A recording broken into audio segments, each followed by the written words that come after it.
Hello and welcome back to Let the Stone Speak. I'm Brent Nuktagal, your host. Today we've got a very interesting program for you. Just yesterday I interviewed Dr. Scott Stripling, the provost at the Bible Seminary in Katy, Texas, and also the director of the renewed Shiloh excavations. That's on behalf of the Associates for Biblical Research. Dr. Stripling actually leaves today, May 12th, for Israel, and in a couple of weeks he'll begin his next season of excavations at Tel Shiloh. On today's episode, and in the interview that I recorded yesterday, he goes through the biblical import of this site, as well as what they've discovered in the previous season, and very interestingly, what they hope to find more of this upcoming season, particularly in relation to the Tabernacle of ancient Israel that housed the Ark of the Covenant there for over 3 centuries there at Shiloh. So please stick around for the entirety of this 20-minute interview. I would also like to draw your attention to the fact that we put out a magazine about biblical archaeology that you could be very interested in. This is entitled Let the Stone Speak. It comes out 6 times per year and it's available to you for free. All you have to do is request it. You can do that by going to our website, armstronginstitute.org, and you can scroll down somewhere on the front page. You'll find a place where you can request your own subscription of this, as well as you can write emails. A simpler way is just to write an email to letters@armstronginstitute.org and just say you want the magazine, and we'll make sure that you get it. So for today's program, here is Dr. Scott Stripling. Dr. Stripling, thanks very much for joining us once again. You're about to head off to excavate one of the most important sites in Israel, Tel Shiloh. How long has it been since you've been working there at the site? Hey, Brent. Well, thanks for having me on today. It's a joy to excavate at Shiloh. We've been there since 2017 and with a 2-year hiatus because of COVID. So this will be our 4th season of excavation. So if people are unfamiliar with Shiloh, maybe you can give just a really brief recap of the biblical import of this site. Absolutely. Shiloh is first mentioned when Joshua erects the tabernacle there. So we really don't know much from the Bible before that point. We do from archaeology know that it goes back to about the MB2 period when it's founded. But it becomes a cultic site. It's Israel's capital for the first 300 years or so. The Ark of the Covenant is there. And so it's always going to matter because of that. And later, Shiloh was destroyed because of their apostasy, their wickedness.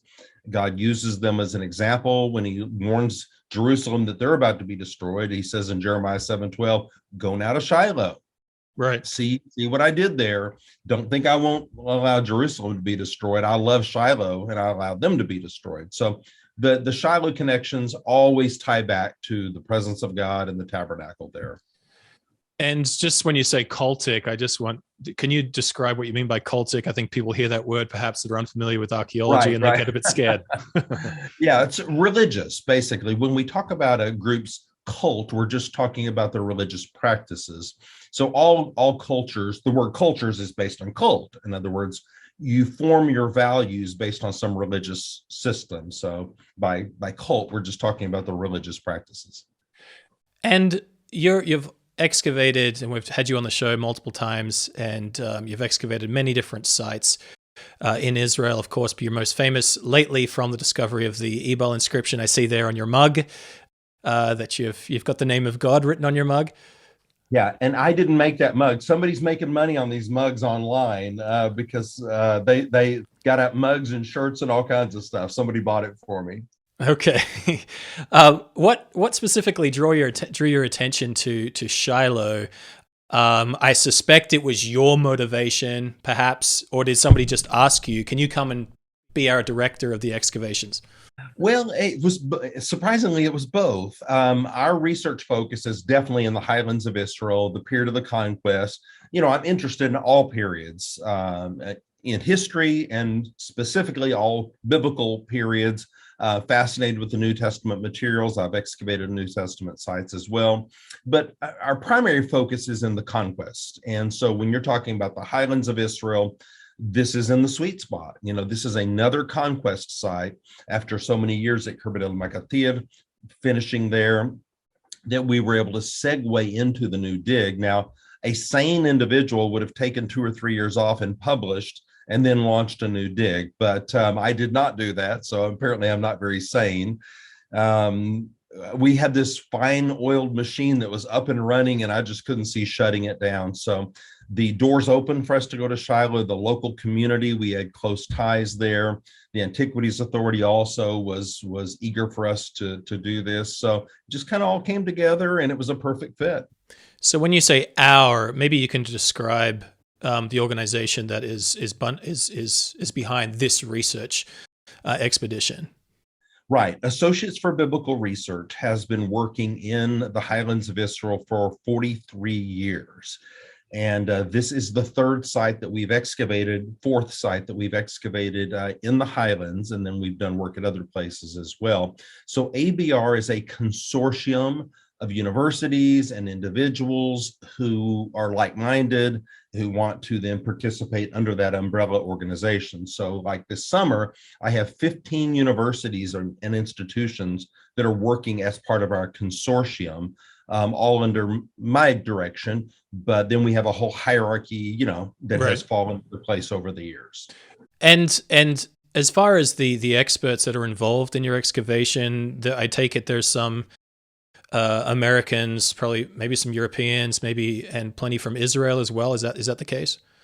You nailed it. That's it. We have participants from professors from several Israeli universities, students as well, some European, and then a lot of Americans.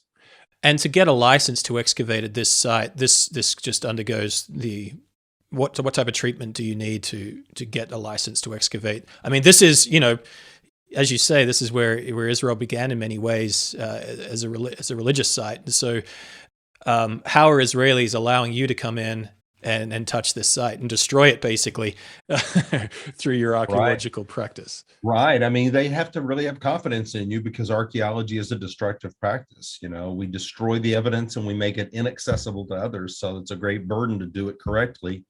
The area that we are in, Judea, Samaria, since the 1993 Oslo Accords, is referred to as Area C. Mm-hmm. And so a subsidiary of the Israeli Antiquities Authority, known as the Civil Administration of Judea Samaria, is in charge of all archaeology in that area. So it's a little bit of a complicated answer, but essentially we are licensed through a subsidiary of the IAA to do our work there. And I understand that there is an excavation going on there as well.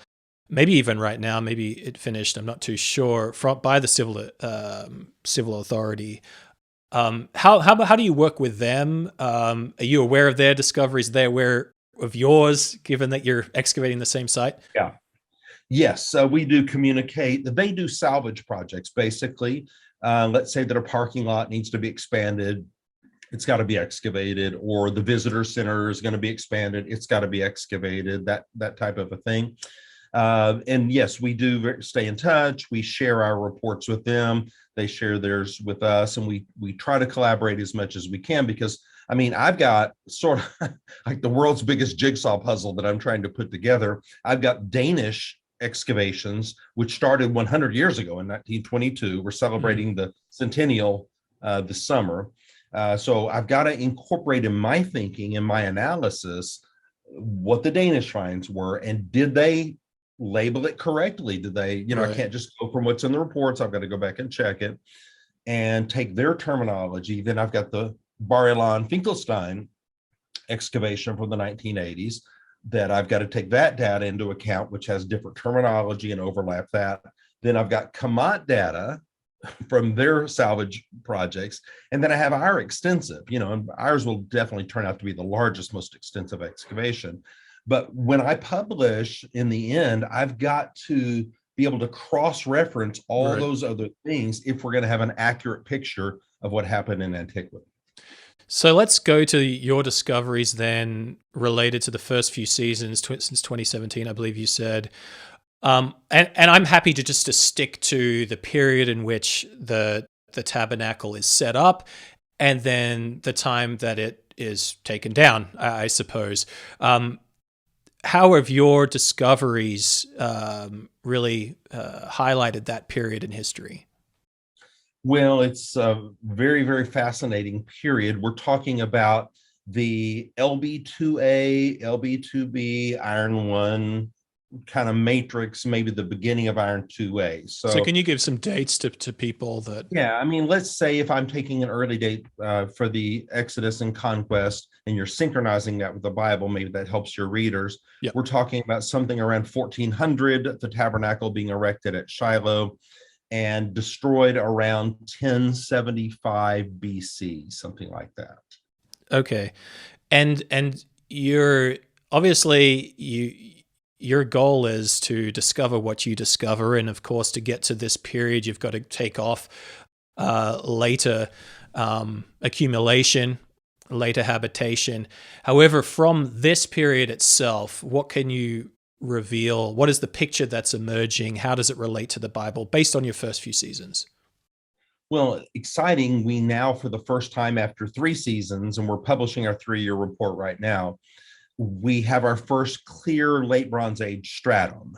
And so it's a little frustrating when you're dealing with late Bronze Age material and sites because they most often reused the MB fortification. So the Middle Bronze Age houses and walls and storage rooms, they mainly lived in tents and used tents, and then whatever structures were already in place, they continued to use those, maybe with minor repairs. So it's a little difficult, but we can now piece together that transition into the late Bronze Age. So that's significant. But that's to be expected, correct? Right.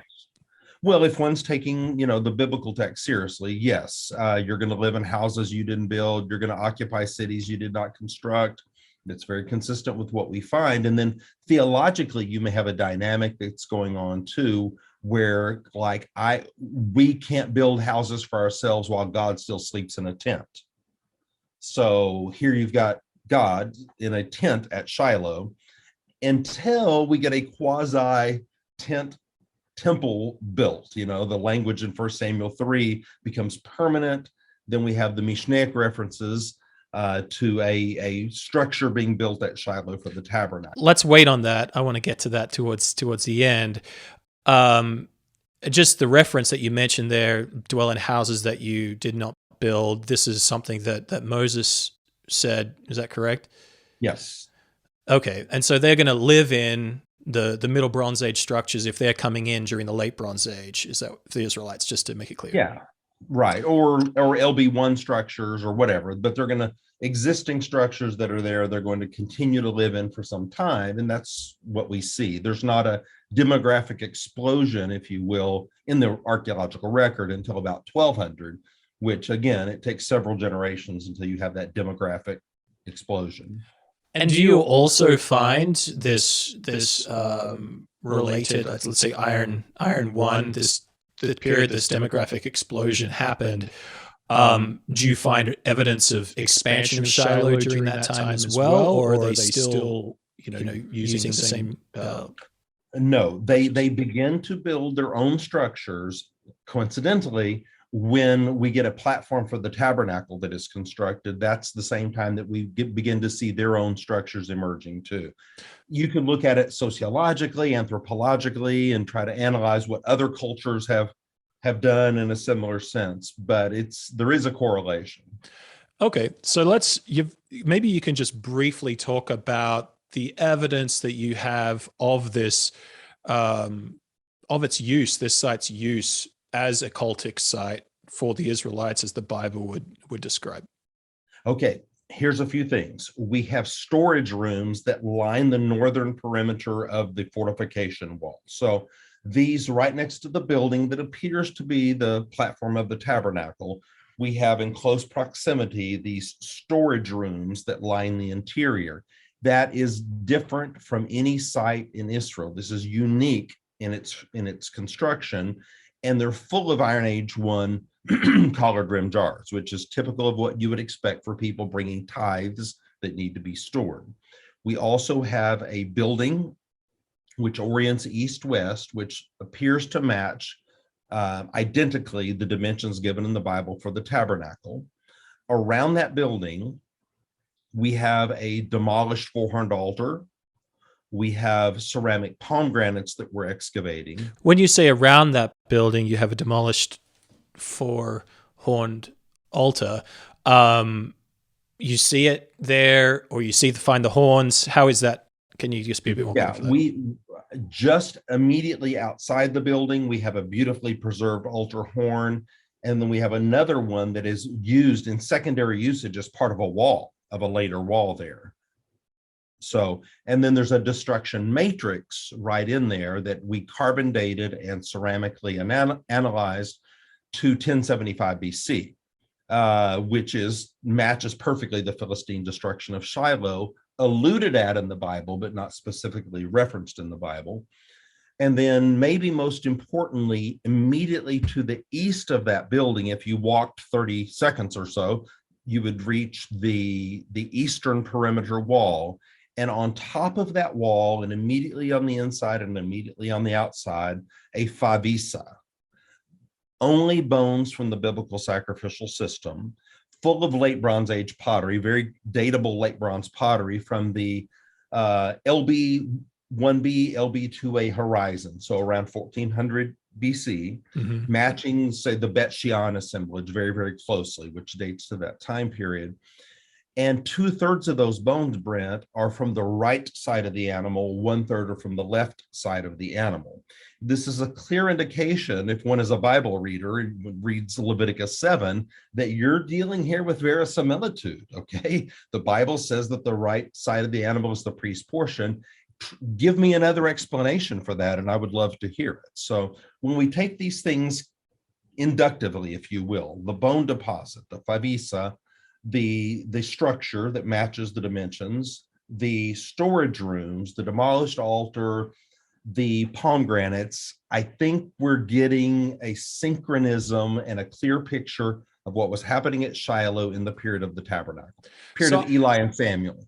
Okay, so I remember interviewing you a few years ago, and at that point you had this idea that perhaps there was a roaming location for the tabernacle itself. Do you feel like the evidence is pointing to a more stationary structure? I do. And let it not be said that I'm unwilling to change my mind. I mean, you hypothesize, right? When you start an excavation, and my hypothesis was that perhaps the tabernacle was mobile, that the whole site was sacred, and maybe it moved from different locations, because it's the idea that it's on that northern platform where tourists are taken to today. It's very problematic.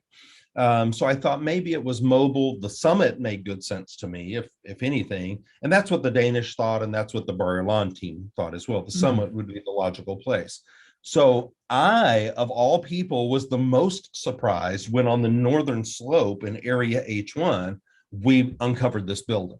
Okay, that caught me by total surprise. So this building itself was not previously uncovered? Is that what you're saying? Or no, only one section of the wall in area K that extended through. Finkelstein had uncovered one small section in the 1980s, which he had dated incorrectly to the Middle Bronze Age.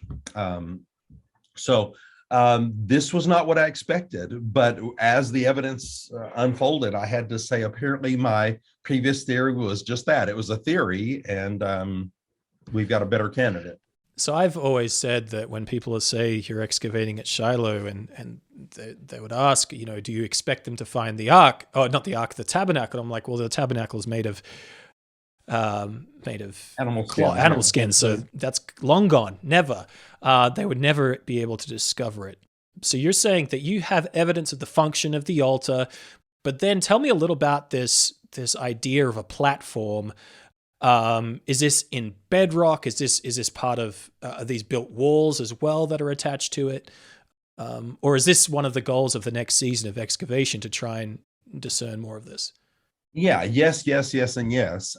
We have 3 corners of the building. This summer, we should know very early on if we have the 4th corner where I think it is, then I can speak with more confidence about what this probably is. The Bible in 1 Samuel 3 gives you some hints in the language. You've got temporary language in the first part of the chapter, the curtains of the tabernacle. By the end of the chapter, you're talking about the walls of the tabernacle and the door. of the So, tabernacle. so the biblical story attached to First Samuel 3, can you just paint that for us a little bit? Yeah, well, that's where Samuel is growing from a small child, and he's hearing the voice of God. He's sleeping in the tabernacle, and along the way, and then ultimately the ark and Phinehas and Hophni, the wicked sons of Eli, and how the ark is taken to the battle of Ebenezer, and then it's captured. So all that's happening in chapter 3. But along the way, when the tabernacle is referred to, you get this temporary language at the beginning, and by the end you've got permanency, walls and doors, delet, for example, in Hebrew. Mm-hmm. Okay, so that's a hint it's clear in Hebrew, but you can even pick it up in English.